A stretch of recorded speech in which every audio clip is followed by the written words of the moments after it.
Welcome to the Italianpreneur Podcast. I'm your host, Pietro Ferracini, a startup founder with a passion for practical knowledge. Join me in weekly conversations with young and experienced entrepreneurs where we learn from their mistakes. So please welcome Kumve CJ Dumani. CJ is the co-founder and CEO of Chommie, Namibia's first online food ordering app. He's a young, energetic entrepreneur, marketer, and problem solver with huge vision and ambition.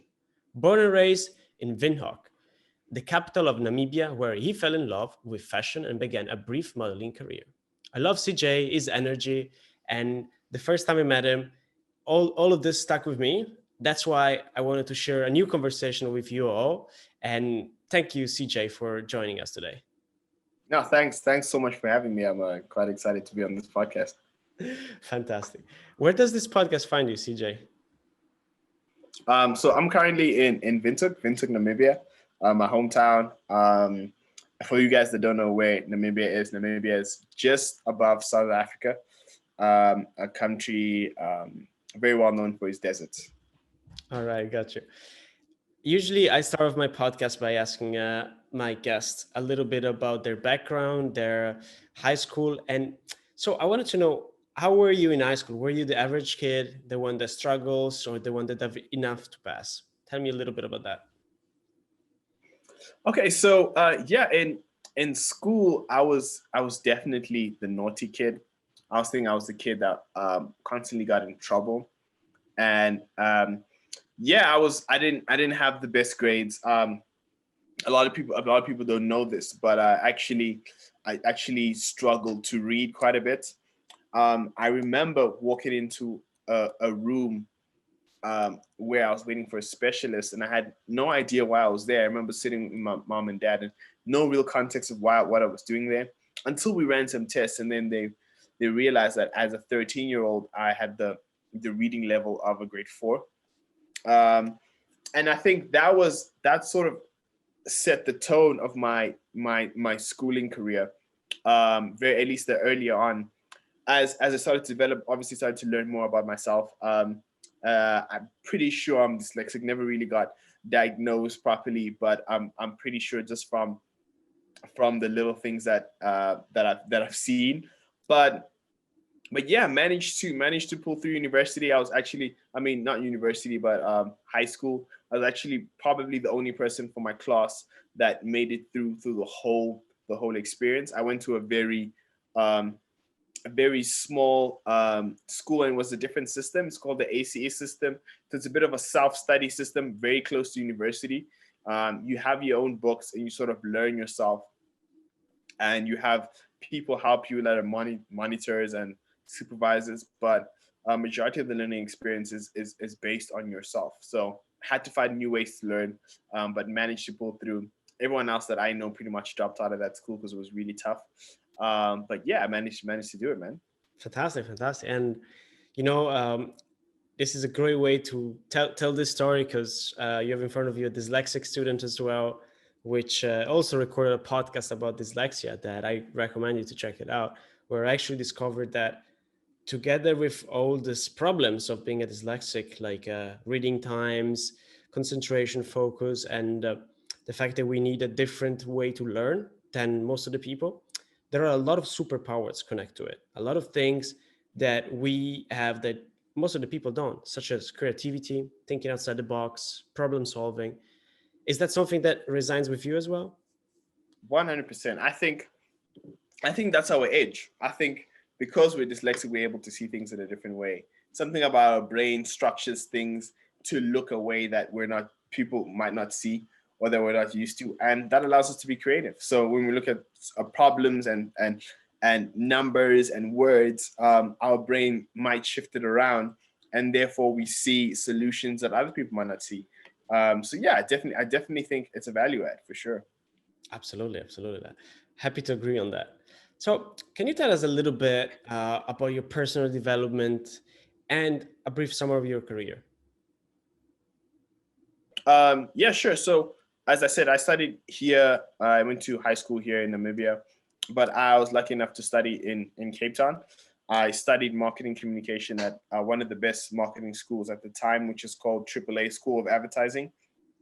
I'm specialized in branding and digital marketing. I've always been into business, but I love the creative side and the dealing with people that comes with marketing. I feel like that's really a part of me. So that's why I'm really obsessed with branding and being able to tell stories and seeing how those stories spread.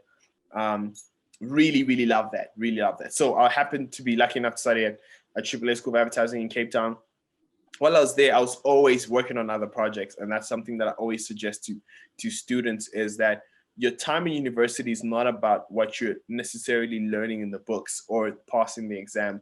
The real tests come in the things that you do outside university, the practices that you're doing. So I always got involved in some sort of either organization or an internship or doing this and that for this company. Getting close to the market to be able to understand the market.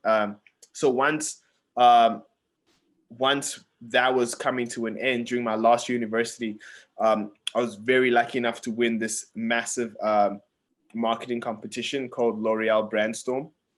So L'Oreal Brandstorm is a competition for students. It's sort of like the Super Bowl of marketing students in SA. So the idea is for the first 2 years you're training for this competition.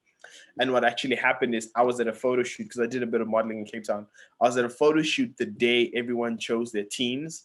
So when I got back to university, I was left with the two people that no one wanted in my team. So we were at the bottom of the bottom. Like it was so bad. But we managed to pull through. We came first in Africa. And then they flew us to Paris to present our ideas to the L'Oreal executives over there. They absolutely loved it. And all three of my team members managed to work for L'Oreal for a period of time. I worked there for 18 months. And that's how I got to move to Johannesburg, and I lived in Johannesburg for a while. So that was the idea. And during that whole process, that's where I really became obsessed with creating and launching products in Africa, because I feel like many people get it wrong. And with the African context, you have to understand the people and you have to understand how to relay messages to them and what they need. So for the L'Oreal competition, we came up with an innovative product that was based for Black male millennials, because we felt like they weren't targeted and being treated, or not treated, but weren't being messaged properly, and being able to, people weren't speaking to us, addressed. Yeah, that's what I'm looking for. Weren't being addressed properly. So there's no product we felt actually really met our needs. So we created a whole solution for that. They loved it. They actually used some of that stuff for their next launch with regarding the L'Oreal Men products. So it was really exciting time. And during my time in Johannesburg, I got this idea for something called Chommie, which was basically an app that would help students like you get jobs, like, for example, being able to drop off a package for someone, getting paid for it, either babysitting or walking a dog or helping someone carry some boxes. The idea was to get a Chommie. So Chommie basically is, in slang, is basically friend. It's like, I would call you my Chommie. So the idea was to get a friend to be able to do something for you, and you pay them for it. So worked on Chommie for about 6 months, developing an MVP through a Facebook Messenger bot. Built it, so excited. Speaking to investors, speaking to so many people. When we launched, absolutely no one came. Nobody showed up. Not a single order was put through. And I feel like that was one of the mistakes that we did. Was we didn't focus on the customer. We focused on the kind of idea and who we wanted on the platform in terms of Chommies. And I feel like that's the one thing that helped me a lot with Chommie Bites, because as soon as I moved back to Namibia, I worked for a few companies as a marketing head. Then I got this idea for Chommie Bites, which is basically a platform where people can look for food options and order for delivery. And what I found is what we built for Chommie, the first Chommie, was perfect for an MVP for Chommie Bites. So it took like 3 weeks to be able to reshaped it. And then from the first day, we had orders already. But the idea was, it was built different because we were actually building it for the customer. We were really focused on the customer and trying to see what we could do for them. Yeah, and that's how I ended up being the CEO of Chommie Bites, which now is an app and a fully fledged food delivery platform. Interesting, super interesting. So you touched a little bit the point about doing business in Namibia and how is it different. It's an emerging market, especially Yeah. Africa overall. So I wonder, what is the difference between an African customer and an European customer? Okay, so an African customer isn't exposed to as much technology and other things like that as a European customer would. For you on a daily basis, you're used to the gig economy, you're used to people catching an Uber, hiring someone to do ABCD, freelancers, all that kind of stuff. So the African consumer is not necessarily exposed to that. So um, it doesn't mean they wouldn't value those services though. They just need to be introduced to them in a way that makes sense to them, right? So hence why when we launched Chommie Bites, when we launched Chommie Bites, the idea was to enter the market where we found the people we already were. So we used a Facebook Messenger bot because about 70% of the population had Facebook. So it makes sense to launch it on Facebook where they wouldn't have to download anything. They wouldn't have to visit any app. They would just have to find our page, message us, and we would transact through there. So yeah, quite excited about that, because that allowed us to really have a type of market entry strategy that actually works in Africa. And I feel that's hard to pull off because, as we said, the African consumer is not exposed to as many things as the European consumer would be. So yeah, so that's how we treat the market. We look for low hanging fruit. We try and see where we can meet customers where they are already and take it from there. Very clear, very clear. Interesting strategy. And I guess the fact of you being a local gives you an edge into this market.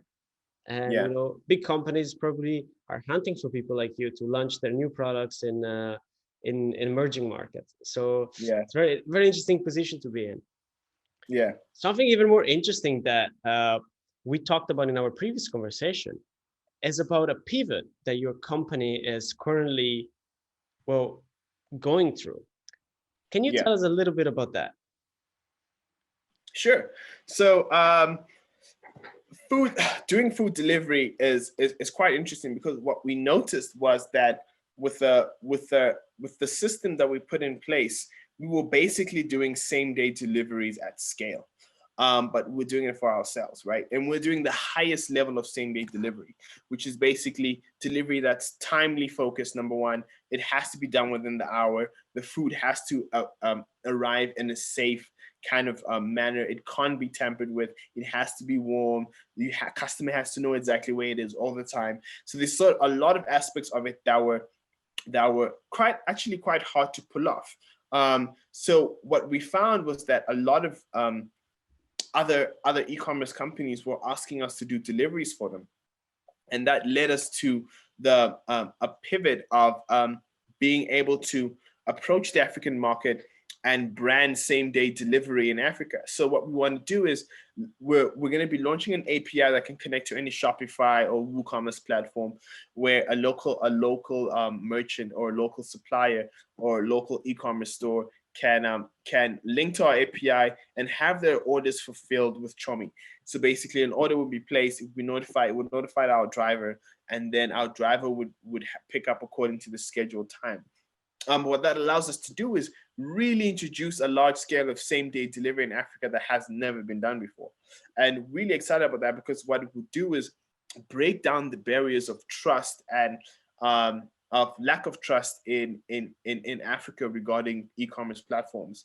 And because when people buy, they're not sure if it's going to arrive. They're not sure if the platform's just going to take their money because it's going to come in 4 days or 5 days, So now with same day delivery, like what we've seen with Chommie Bites, was for thousands of people, this was the first things that they bought online. And because it was going to arrive on the same day, the trust levels went up dramatically. So what we can do is really increase the levels of e-commerce across the continent. So we're looking at markets like South Africa, Botswana, even Mauritius to take on this initiative. So really excited about it. Wow, this is super interesting. And I love the fact that you're leveraging your existing infrastructure that is very lubricated and works well. to serve a different set of customers and allow, as you mentioned, Yeah, entrepreneurs and small businesses around the country to provide their products quickly, directly to their consumers. It's amazing. It's really, exactly. really building the infrastructure to this, the highway towards the Yeah. delivery of those goods. Very interesting. And again, before you mentioned that you have a three-man team in Chommie, and you're Yeah. also have some of a interesting synergy between you guys. Can you tell us a little bit about that? Yeah. So the main founders and the main operation team for Chommie now is me, obviously, as the CEO. I have a good friend of mine called Zwe. He's our CFO. He was into oil and gas before. Very, very, very technical financial person. Really has helped the business quite a bit. George, who's in the UK, he's our business developer. He's into fintech and has launched a bunch of tech startups before. Then we have Oti, who's our CTO. He's a good friend of mine from like primary school, high school days. He overlooks the technology and all that. Yeah. Then we have a founder as well, who's actually my best friend. He go by the name of KP. He's actually the biggest rapper in the country. So he came on board as a silent partner in the early days after I quit my job to sort of fund the business and yeah, pretty much keep me afloat until things were all right, you know. Super interesting. Super interesting. And I guess this diversity of funders in your team helps you balance things out and move forward, right? Because you don't have Yeah, conflicting personalities. You have very different roles and different skills that are brought to the table. for sure, for sure. I think, yeah, the people that you have in your business or team or anything are literally the most important asset. I always say that people are the asset and money is the tool. The right person with a small amount of money will do more for your business than the wrong person with all the money in the world. Um, so the people that you allocate and the people that you allocate to your project and the resources that you allocate to them is what matters. Fantastic. Very, very, very, very great point. So Yeah, let's talk about fuck ups a little bit. What is the yeah. single biggest mistake in your startup adventure? Man, I think our biggest mistake is probably our most expensive one. Um, what we did is, I remember we're coming from the Facebook Messenger bot and we're shifting towards launching a new website. Um, and as the idiots where we were very young entrepreneurs, what we did is we hired some people to build a completely new website for us, which was going to cost, I think, just under 10,000 euros. Um, we built it, launched it, and then very early, like within the first month or two, we realized this platform doesn't have half of the things that we actually needed to have. And the option was either to continue to pay more so that they could build it or find an alternative solution. Within 2 weeks of doing research, we found that there were so many other white label solutions out there that we could simply just pay a fee a month and have a bespoke app that or a bespoke website that will be able to do everything that we needed to. We just had to rebrand it to be ours. Um, and that's I think that was the biggest lesson, sort of trying to reinvent the wheel when you don't have to. I think if you do a bit of research, you'll be able to find that whatever you want to do, chances are someone has done it already. So learning from them is always the cheapest way. And using the resources they have is always the cheapest way to go forward. So yeah, that's a lesson we had to learn the hard way. Fantastic, fantastic. And let's talk a little bit about what are you currently struggling with? What is holding you back from going forward? You can choose in your personal life or in your Yeah. business. Man, that's a really, really good question. I think what we're struggling with right now is as we're going to a place, we got into a place where we can't bootstrap anymore. So everything we've done up to this point has been done with our profits alone. Basically straight grind and hustle. But now we've gotten to the point that where the company is growing so quickly, and we need to deploy resources in order to really match what we're trying to do. So we're entering a round of, we're raising funds in order to meet our pivot, and also in order to just really do the growth for Chommie Bites. That's where we are. So that's the idea. So the challenges, obviously, is a lot of personal challenges regarding what's happening in terms of COVID. Haven't been able to travel anywhere really. So being constrained to a specific space obviously takes a toll on a person as an entrepreneur and someone working. So yeah, those are I think the challenges that we're experiencing right now. Fantastic, fantastic, fantastic. Okay, we can wait a couple of seconds until we get our silence back, Yeah, sure. and then we can get to the last question. But I wanted Cool. to say, first of all, amazing job at going through the entire interview and again bring up all the cool points that you mentioned before. I really Yeah, appreciate you doing this because I feel and I felt so bad when I didn't realize that the button was on. no problem, mate. No problem. No No, problem. really, Don't really worry good. about it. Really cheers. Okay, let's finish things up. I would say, CJ, if you put yourself in my shoes, a student that is Yeah. almost done with university, around 23 years old, that has a fire inside, a desire to start a company, what advice Mhm. would you give me? Um, I know this. I don't know if I gave you this. We spoke about this before or not, but I always give this same three sets of advice because I feel like it's the thing that made the most difference to me in my experience. Number one, I did mention this before, but people are the asset, right? And money is the tool. As you're in university, you're thinking you're studying and you're going through all of this in order to get money. But I genuinely think the university experience is to help you to be able to identify high value people. I think what you should do is be in every class that you're at and everywhere where you are, where you find people that are performing extremely well. You need to make friends with all of them and be in those circles. Like, don't be the person that's just there getting A's in the corner alone, because I genuinely believe that people will do more for you than what your education will. Because the one person that knows something about you will be able to push that forward. In my life, the people have done the most. I hardly used my degree, to be honest. My degree is somewhere in my house. I have no idea where it is. I haven't opened it. But I've had high level jobs where I haven't had to send my CV, just because my network and my ability to connect with people. So I think that's one thing, right? Number two is get as close to the market as possible.